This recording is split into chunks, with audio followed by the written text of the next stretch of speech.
Hello everyone, welcome back to the channel. आज के video के अंदर हम लोग टॉपिक कर रहे हैं वुमेन एंड इकोनॉमिक एम्पावरमेंट।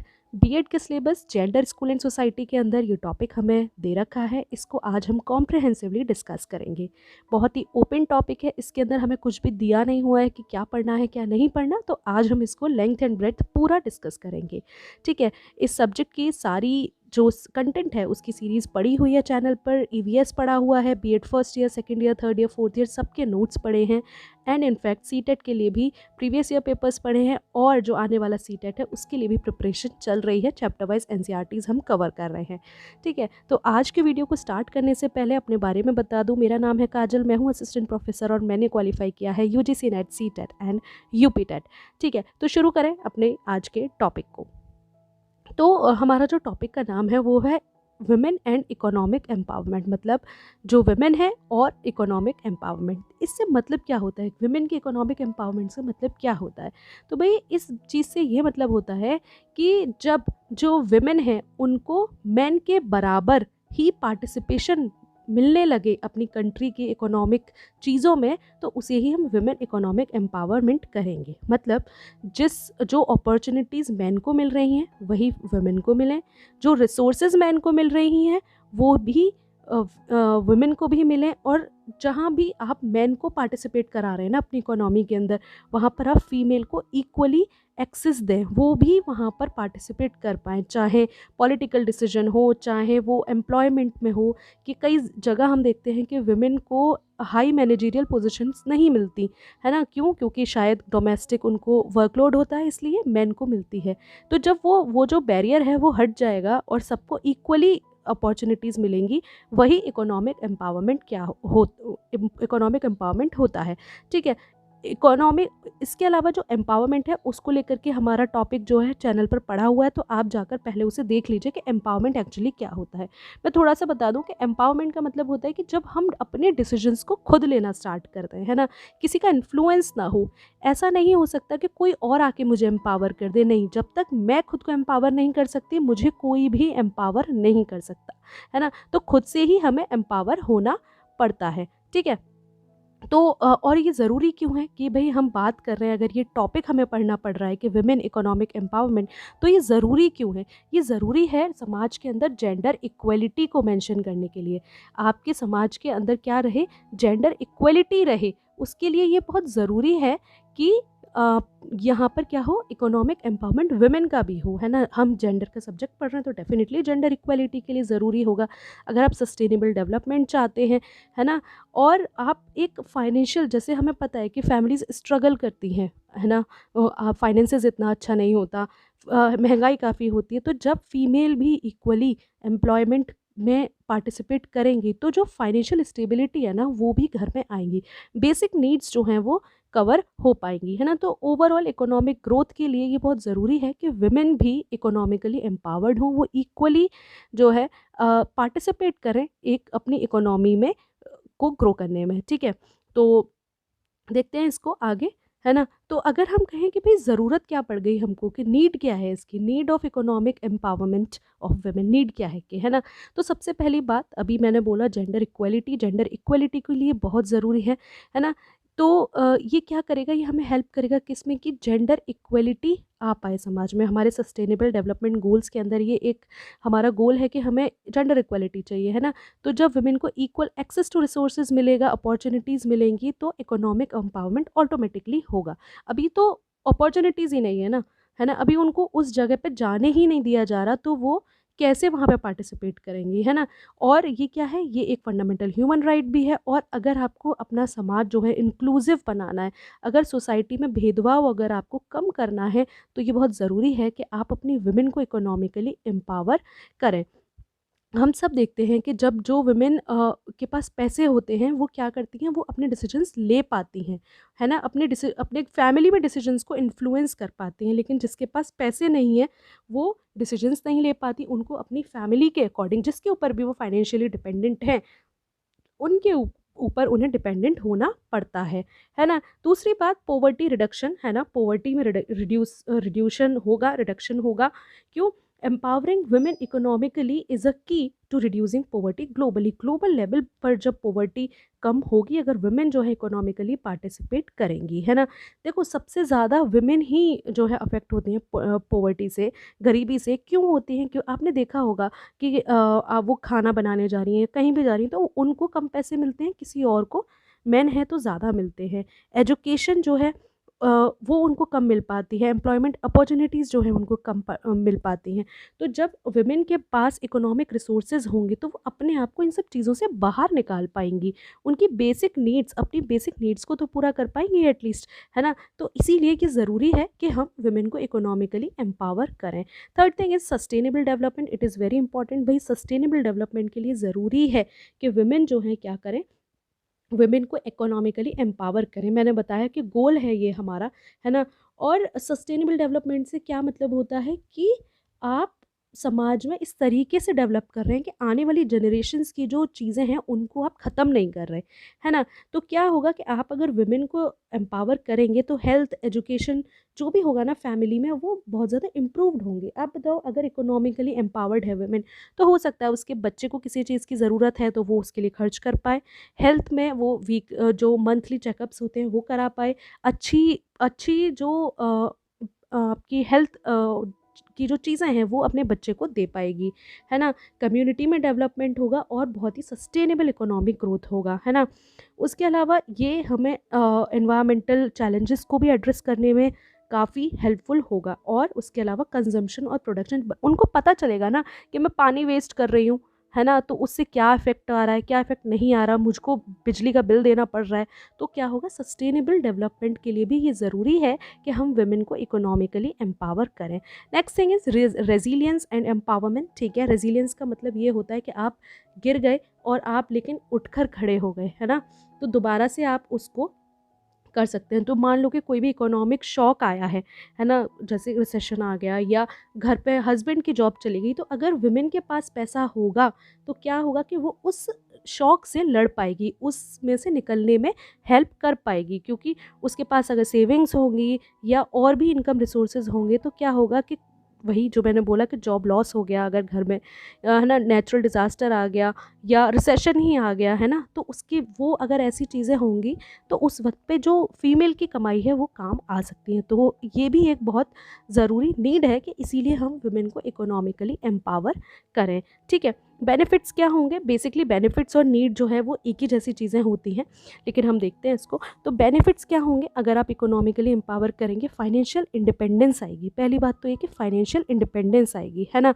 वो इकोनॉमिक एम्पावरमेंट क्या करेगा, वुमेन को अलाउ करेगा कि वो अपनी इनकम्स को जनरेट करें, और जो फाइनेंशियल डिपेंडेंस रहती है ना कि फादर के ऊपर है या हस्बैंड के ऊपर है या बेटे के ऊपर है, वो कम होगी। और उससे क्या होगा, वो दिमाग से भी थोड़ा सा एम्पावर होगी, है ना। अपना सेल्फ एस्टीम, अपना कॉन्फिडेंस जो है वो बढ़ा पाएगी और घर के डिसीजंस को भी इन्फ्लुएंस कर पाएगी, है ना। क्योंकि हमने देखा है कि यूजुअली क्या होता है, फीमेल से नहीं पूछा जाता डिसीजंस के बारे में, उनसे कोई भी राय नहीं मांगी जाती, है ना। तो विद देयर हाउस होल्ड, तो अपने घर में अपनी कम्युनिटीज़ के अंदर वो क्या करेंगे, वो वहाँ पे एम्पावर कर सकती हैं। ठीक है, तो ये पहला बेनिफिट हो गया कि फाइनेंशियल इंडिपेंडेंस आएगी, है ना। उसके बाद नेक्स्ट अगर मैं बात करूँ तो इम्प्रूव्ड लाइवलीहुड्स। भाई पैसा आ रहा है तो घर में जो बेसिक नीड्स हैं, मतलब ऐसा जैसे अब मान लो कि मैन की जो कमाई है, हस्बैंड की जो कमाई है, उससे आप बेसिक नीड्स फुलफिल कर रहे हो, लेकिन जो फीमेल की कमाई है हो सकता है उससे आप लग्जरी अफोर्ड कर लो, है ना, क्योंकि डबल सोर्स ऑफ इनकम हो गया आपके पास, है ना। तो क्या है कि अगर इकोनॉमिक रिसोर्सेज मिल रही हैं, अपॉर्चुनिटीज़ मिल रही हैं, तो वुमेन जो है वो अपना लिविंग स्टैंडर्ड्स भी तो अच्छा कर सकती हैं। पैसे नहीं होते इसलिए फादर पे या किसी पे भी उनको डिपेंडेंट होना पड़ता है और वो अपने ऊपर इतना काम नहीं कर पाती, लेकिन खुद कमा रही हैं तो वो कर सकती हैं अपने लिए। अगर कोई चीज़ पसंद आ रही है खरीद सकती हैं। एजुकेशन में, अपनी हेल्थ पे, है ना। विमेन हमें पता है 3 in 1, वन विमेन जो है हर 3 में से 1 महिला जो है एनेमिक है, अपने हेल्थ केयर पे, अपनी न्यूट्रिशन पे, है ना, और ओवरऑल अपनी वेल बीइंग के ऊपर पैसे खर्च कर सकती है। तो लाइवलीहुड जो है वो काफ़ी अच्छा हो सकता है ना। Next thing is entrepreneurship and job creation. है ना। तो इससे क्या होगा कि अगर हम इकोनॉमिकली एम्पावर करेंगे वुमेन को तो वो एनकरेज होंगी कि वो बिजनेसेस स्टार्ट कर लें। हमने देखा नायका की ओनर हैं, है ना, और बहुत सारे लोग हमने देखे कि वो इकोनॉमिकली एम्पावर हुई, उन्होंने अपने बिजनेस स्टार्ट किए, है ना। अपने करियर की तरफ ध्यान दे सकती हैं, जॉब क्रिएशन की तरफ और इकोनॉमिक ग्रोथ की तरफ। ठीक है, तो वुमेन एंटरप्रेन्योर्स जो होते हैं वो एज अ रोल मॉडल्स भी, जैसे कि नायका की जो है ओनर जो है, जो भी है ये लोग क्या एक एज अ रोल मॉडल जो है वो लोगों के सामने आती हैं, है ना, और लोग भी इंस्पायर होती हैं, है ना। और जिसकी वजह से क्या होगा, एक कल्चर ऑफ एंटरप्रेन्योरशिप भी लोगों के अंदर आ रहा है ना। तो एक ये बेनिफिट भी हमारा हो गया इसका। Then we have give me a second, okay okay, या रिड्यूस्ड पॉवर्टी, डेफिनेटली पॉवर्टी कम होगी और ये ग्लोबल लेवल पे काफ़ी इफेक्ट करेगा, है ना। जिससे क्या होगा, पॉवर्टी रेट्स, अगर हम वुमेन को इकोनॉमिकली एम्पावर कर रहे हैं तो पॉवर्टी रेट्स कम होंगे, है ना। फैमिली के वेलफेयर में, अपने बच्चे की एजुकेशन, हेल्थ केयर, सब तरीके से जो लेडी है वो अपने पैसे को उसमें इन्वेस्ट करेगी, है ना। जिससे क्या होगा, जो इंटर जनरेशनल पॉवर्टी है ना, जो सालों से चली आ रही, जनरेशन से पॉवर्टी चली आ रही है, उसकी भी साइकिल को ये ब्रेक कर देगा, है ना। और ये बहुत ज़रूरी है, और हम देखते भी हैं आजकल जैसे वुमेन जब काम करने लगी हैं तो जो जनरेशन से गरीबी चली आ रही है उसमें काफ़ी सुधार हम देखते हैं यहाँ पर, है ना। हालांकि पॉवर्टी इंडेक्स में अभी भी हम बहुत पीछे हैं, लेकिन फिर भी सिचुएशन, जो लोग कर रहे हैं काम अपने लिए, है ना। नेक्स्ट, जेंडर इक्वलिटी, एक अलग बेनिफिट इसका है कि भाई जेंडर इक्वलिटी आएगी, है ना। जब आपके पास इकोनॉमिक अपॉर्चुनिटीज़ हैं, मैन को जो अपॉर्चुनिटीज़ मिल रही हैं वो ही फीमेल को भी मिल रही हैं, उनको डिसीजन मेकिंग रोल्स में दिया जा रहा है, तो वहाँ पे क्या होगा, सोसाइटी इक्वल बनेगी जहाँ पे दोनों मैन और वुमेन जो हैं वो कंट्रीब्यूट कर सकते हैं, है ना। और तभी तो इक्वल समाज बनेगा। और जेंडर इक्वलिटी सब्जेक्ट ही हमारा जेंडर इक्वलिटी, और हम इसके बारे में ही बात कर रहे हैं, है ना। तो एक और बेनिफिट अगर मैं कहूँ इकोनॉमिकली अगर हमें एम्पावर करना है वुमेन का, तो उसका क्या होगा, जेंडर इक्वलिटी। ठीक है। Then health and well being, definitely health और वेल बींग पे बहुत ज़्यादा फर्क पड़ेगा। इकोनॉमिकली एम्पावर्ड वुमेन जो है वो, उसको हेल्थ केयर सर्विस अच्छी मिलेंगी, न्यूट्रिशियस फूड, सैनिटेशन, ये हमने नीड के अंदर भी पढ़ा था, है ना। तो इसको हम आगे चलते हैं। Then political and social influence, definitely जब वुमेन इकोनॉमिकली एम्पावर्ड है ना, उनका कॉन्फिडेंस जब बूस्ट हो चुका है, तो वो क्या होगा कि जब वुमेन के पास इकोनॉमिक रिसोर्सेज हैं, स्टेबिलिटी है, तो वो सिविक एक्टिविटीज़ में भी पार्टिसिपेट करेंगी, वोट करने जाएंगी। यूजुअली लोग नहीं जाते हैं ना, अपने राइट्स के लिए, अपने हक के लिए लड़ेंगी, है ना। और डिसीजन मेकिंग प्रोसेसेस पे, बहुत सारे लेवल पे डिसीजन मेकिंग प्रोसेस पे भी इंगेज होंगी, है ना। तो पॉलिटिकली, और हम देखते हैं कि अगर इकोनॉमिकली एम्पावर्ड वुमेन है तो एनजीओज में पार्टिसिपेट करती हैं, है ना, सोशल लेवल पे चीज़ों को सुधारने का काम भी वो करती है। ठीक है। इकोनॉमिक शॉक्स, वही जो नीड में हमने देखा था, रेजिलियंस रहेगा इकोनॉमिक शॉक से। अगर कभी जॉब लॉस हो गया या कोई भी ऐसा काम हो गया, इमरजेंसी आ गई, कोई किसी को हेल्थ के लिए इमरजेंसी आ गई, तो वहाँ पर इनके जो पैसे हैं, इनके जो सेविंग्स हैं, वो काफ़ी काम आ जाएंगी। ठीक है। अब आते हैं स्ट्रैटेजीज़ कि किस क्या क्या हम तरीके अपना सकते हैं जिससे कि हम वुमेन को इकोनॉमिकली एम्पावर कर सकें। ठीक है। तो पहली बात तो ये कि हम सबसे पहली स्ट्रैटेजी एजुकेशन बराबरी के दें, है ना। एजुकेशन हम बराबरी के दें, और जब वुमेन के पास, और सिर्फ एजुकेशन ही नहीं, क्वालिटी एजुकेशन, है ना, जब वुमेन के पास क्वालिटी एजुकेशन होगी, उनके पास बहुत अच्छे स्किल्स होंगे, तो वो स्टार्ट कर सकती हैं बिजनेसेस को। Financial decisions, informed financial decisions ले सकते हैं। ऐसा नहीं है कि कोई आके उनको सिर्फ बता के चला गया कि आप ये कर लीजिए और इससे आपका काम हो जाएगा। वो इन्फॉर्म कर, उनको पता चलेगा कि नहीं, मैं इसमें पैसा लगाऊंगी तो मुझे लॉस हो जाएगा, है ना। तो एक सबसे पहली स्ट्रेटजी क्या होगी कि access to education, quality education दें हम। Then financial resources, access to financial resources, है ना।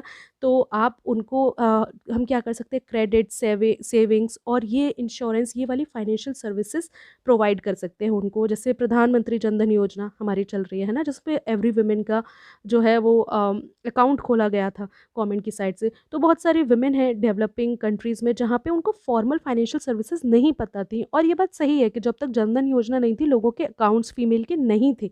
उसके बाद जो है अकाउंट्स जो हैं बहुत ज़्यादा खुले हैं, है ना। तो उससे क्या होता है कि अकाउंट खुल गया, उसमें आप इन्वेस्ट कर सकते हो, सेव कर सकते हो, है ना, और इकोनॉमिकली ग्रो कर सकते हो, है ना। तो फाइनेंशियल रिसोर्सेज, जो फॉर्मल फाइनेंशियल रिसोर्सेज हैं, उनका एक्सेस हमें देना है यहाँ पर। ठीक है। Then we have employment opportunities, है ना। ensuring equal employment opportunities for women is crucial, है ना। This includes addressing wage gaps, providing safe and conducive work environment and promoting women's participation in traditionally male dominated sectors, है ना। तो हम ये ensure करें कि उनको जो एम्प्लॉयमेंट अपॉर्चुनिटीज़ है ना वो बराबर की मिल रही हैं, है ना। ऐसा ना हो कि उनको जैसे पहले आर्मी में वुमेन अलाउड नहीं थी लेकिन अभी अलाउड हैं, है ना। तो ऐसी चीज़ें ना हो, एम्प्लॉयमेंट अपॉर्चुनिटीज़ बराबर मिलें, बराबर के साथ साथ सेफ़ और कंड्यूसिव वर्क एनवायरनमेंट भी मिले। कई बार हम देखते हैं कि जो उनका वर्क प्लेस है वहाँ पर क्या होता है कि लोगों को क्या हो जाता है, उनको उनके साथ बहुत सारी दिक्कतें हो जाती हैं, है ना, छेड़छाड़ का हम देखते हैं, है ना। तो ये सारी जो चीज़ें हैं ये ना हो, है ना, तो इनका भी हमें ख्याल रखना है। Then entrepreneurship and business ownership, है ना। तो विमेन को एनकरेज करना कि आप बिजनेस स्टार्ट कीजिए, है ना, उससे इकोनॉमिकली एम्पावर वो होंगी, है ना। इसमें आप क्या कर सकते हैं, ट्रेनिंग दे सकते हैं, मेंटरशिप दे सकते हैं, मार्केट्स का एक्सेस दे सकते हैं और फाइनेंशियल सपोर्ट जो है विमेन एंटरप्रेन्योर्स को दे सकते हैं, है ना। तो एंटरप्रेन्योरशिप और बिजनेस ओनरशिप के लिए भी उनको ट्रेन करना, उनको तैयार करना, ये भी एक ज़रूरी है। Then supportive policies and legal framework, government और ऑर्गेनाइजेशंस जो हैं उनको इम्प्लीमेंट करनी चाहिए ऐसी पॉलिसीज़, ऐसी लॉज जिससे कि विमेन जो है इकोनॉमिक सेक्टर में आए, है ना। और जो भी डिस्क्रिमिनेटरी प्रैक्टिसेस हैं वो ख़त्म हो, जैसे वही जनधन योजना का आ गया तो वो लाए ना पॉलिसी, है ना। तो ऐसी ही और पॉलिसीज़ हमें लानी चाहिए, गवर्नमेंट को लानी चाहिए। जैसे अभी रिसेंट बजट में ना गवर्नमेंट ने वो किया था लास्ट बजट में, जहाँ पे बताया था कि इतने परसेंट जो है वो मिलेगी, जो ये आपकी इंटरेस्ट जो है ये मिलेगी, अच्छी इंटरेस्ट उन्होंने बोली, जिससे क्या हुआ कि विमेन जो है वो अपने लिए डिसीजंस ले पाए। तो ये एक स्ट्रैटेजी हो सकती है ना। देन वी हैव सोशल और कल्चरल नॉर्म्स, है ना। जो भी ऐसे कल्चरल नॉर्म्स हैं हमारे जो कि चीज़ों को मना करते हैं, मतलब जो जेंडर स्टीरियोटाइप्स को फॉलो करते हैं, उनको चैलेंज करना, उनको चेंज करना, ये बहुत ज़रूरी है ना। यहाँ पे आप क्या करेंगे, जो भी जेंडर स्टीरियोटाइप्स बने हुए हैं या और विमेन के को लीडरशिप रोल में आप एम्पावर कीजिए, उनको प्रमोट कीजिए और एडवोकेट कीजिए equal rights within families and communities, ठीक है। Then technological advancements, definitely technological advancement जो हैं ये भी हमें उनको टेक्नोलॉजी से अवगत कराना, टेक्नोलॉजी देना, है ना। तो जैसे डिजिटल फाइनेंशियल सर्विस हो गया, ऑनलाइन मार्केट प्लेसेस हो गया, है ना, ये एक्सपैंड कर सकते हैं विमेन का एक्सेस जो है मार्केट्स में, फाइनेंशियल टूल्स में, ठीक है। Let's see challenges. अब क्या है कि चैलेंजेस वुमेन को क्या आते हैं इकोनॉमिकली एम्पावर होने में। तो पहला चैलेंज तो भाई जेंडर पे गैप का आता है, वुमेन को जो है वो कम पैसे मिलते हैं इन कंपैरिजन टू मैन, है ना। सेम पोस्ट के लिए कम पैसे मिलते हैं, कई सारी रिपोर्ट्स इस बात को बताती भी हैं, है ना। जिससे क्या होता है कि वुमेन की जो फाइनेंशियल रिसोर्सेज हैं उसमें लिमिटेशन आता है और इस वजह से थोड़ा सा ना कॉन्फिडेंस भी लूज़ होता है कि अरे मैं भी इतना काम कर रही हूँ लेकिन मुझे उतने पैसे नहीं मिल रहे, है ना। तो इकोनॉमिक इंडिपेंडेंस अचीव करने में ये एक बहुत बड़ा चैलेंज आता है। Then limited access to education, है ना, एक ये चैलेंज है कि लिमिटेड एक्सेस है, क्वालिटी एजुकेशन नहीं मिल रही है। अगर एनरोल हो गया तो बेसिक स्कूल में करा लिया लेकिन वहाँ पे एजुकेशन नहीं मिल रही है प्रॉपर, तो क्या फ़ायदा उसका, है ना। तो विदाउट एडिक्वेट एजुकेशन और स्किल्स वुमेन को बैरियर्स जो हैं वो बहुत सारे फेस करती हैं वो। Then lack of access to financial services, formal sector में उनके जो फाइनेंशियल सेक्टर है उनको पता ही नहीं है कि बैंक अकाउंट्स क्या होते हैं, है ना, कि कैसे सेव कर सकते हैं, कैसे नहीं कर सकते हैं, है ना। तो women often have limited access to formal financial services, जैसे कि क्रेडिट हो गया, सेविंग अकाउंट्स हो गए, है ना। तो ये सारी चीज़ों के बारे में उनको पता ही नहीं है ना। तो ये एक चैलेंज आता है और इवन पता भी है ना तो उनको ये नहीं पता कि मुझे चलाना कैसे है। हम सब बैंक जाते हैं, बैंक में जाके हमें कई सारे लोग ऐसे मिलते हैं जो कहते हैं कि भाई आप हमारा फॉर्म भर दीजिए, है ना। तो क्या होता है कि इस वजह से वहाँ पे वो जो स्टेप्स उनको बिजनेस में इन्वेस्ट करना चाहते हैं या जो भी चीज़ें वो नहीं कर पाते क्योंकि फाइनेंशियल सर्विसेज का उनको एक्सेस नहीं है, ठीक है। देन अनपेड केयर वर्क, है ना। तो विमेन के पास जो भी जैसे पता है हम सबको कि विमेन का काम होता है, मतलब ये कंसिडर किया जाता है कि विमेन को जो है अपने चाइल्ड की केयर करने का काम उसी का है, एल्डरली फैमिली मेम्बर्स हैं उनका भी, उन जो काम है वो इन्हीं लोगों का है, विमेन का। तो ये अनपेड होता है, वो काम पूरा कर रही हैं लेकिन उनको पैसे नहीं मिल रहे हैं, है ना? जिससे क्या होता है उनकी एनर्जी भी जा रही है, उनका टाइम भी लिमिट हो रहा है ना? और इसकी वजह से वो अपने बिज़नेस में या अपने जॉब के लिए अपने लिए वक़्त नहीं निकाल पाते, ठीक है? तो ये भी एक फैक्टर है, ये भी एक चैलेंज है जो ये फेस करते हैं। Then discriminatory laws and practices, कई सारी लॉ होती हैं जहाँ पे जैसे कि अनइक्वल इनहेरिटेंस राइट्स थे पहले, लिमिटेड प्रॉपर्टी ओनरशिप राइट्स थे, है ना? डिस्क्रिमिनेटरी लेबर प्रैक्टिसेस हैं, मतलब भेदभाव वाली ऐसी पॉलिसीज़, ऐसी प्रैक्टिसेस बना देना जिससे कि वुमेन का इकोनॉमिक एम्पावरमेंट नहीं हो पाता। दीज़ बैरियर्स, इसकी वजह से क्या होता है कि वुमेन का जो है वो उतना इक्वली पार्टिसिपेशन इकोनॉमी के अंदर नहीं हो पाता जितना होना चाहिए, मैन के बराबर नहीं हो पाता, ठीक है? Then workplace discrimination, yes, women जो हैं उनको आपने जॉब दे दी, इक्वल पे दे भी दे दिया, लेकिन वहाँ पर उनको और भी ज़्यादा चैलेंजेस जो हैं वर्क प्लेस पे देखने को मिलते हैं। जैसे ट्रेनिंग के लिए या फिर फॉरेन कंट्री में भेज रहा है तो प्रेफ़र करते हैं कि मेल ही जाएँ, है ना? या फिर और भी तरीके की लीडरशिप पोज़ीशंस हैं, है ना? वहाँ पर सोच कंसिडर किया जाता है कि मेल ही जाएँ। तो एक वर्क प्लेस डिस्क्रिमिनेशन भी एक वन ऑफ द फैक्टर है ना? देन वायलेंस, येस, बहुत ज़्यादा इम्पॉर्टेंट है। वुमेन के साथ कई बार हैरेसमेंट जैसे केसेस हो जाते हैं, है ना? और जिसकी वजह से उनकी फ़िज़िकल और मेंटल वेल बीइंग जो है वो हार्म होती है ना? तो ये भी एक बहुत बड़ा बैरियर बनता है इकोनॉमिक एम्पावरमेंट और एडवांसमेंट में। Then social and cultural norms, definitely यार, जेंडर स्टीरियोटाइप्स में ना, जो भी हमारे जेंडर स्टीरियोटाइप्स हैं, हमारी एक्सपेक्टेशंस हैं वुमेन से कुछ, और वो जब तक पूरी नहीं होती ना, हम नहीं चाहते कि वो काम पे जाएँ। जैसे एक बात कही जाती है कि वुमेन, हम चाहते हैं कि वो काम करने भी जाए लेकिन 2 रोटी बना के जाए, है ना? तो वही चीज़ें, वो वाली जो चीज़ें हैं ना, वो इनके इकोनॉमिकली एम्पावर होने में दिक्कत करती है। जैसे शादी होती है, लोग उसके बाद जो वुमेन है वो जॉब छोड़ देती हैं, है ना? या बच्चा हुआ, उन्होंने जॉब छोड़ दिया।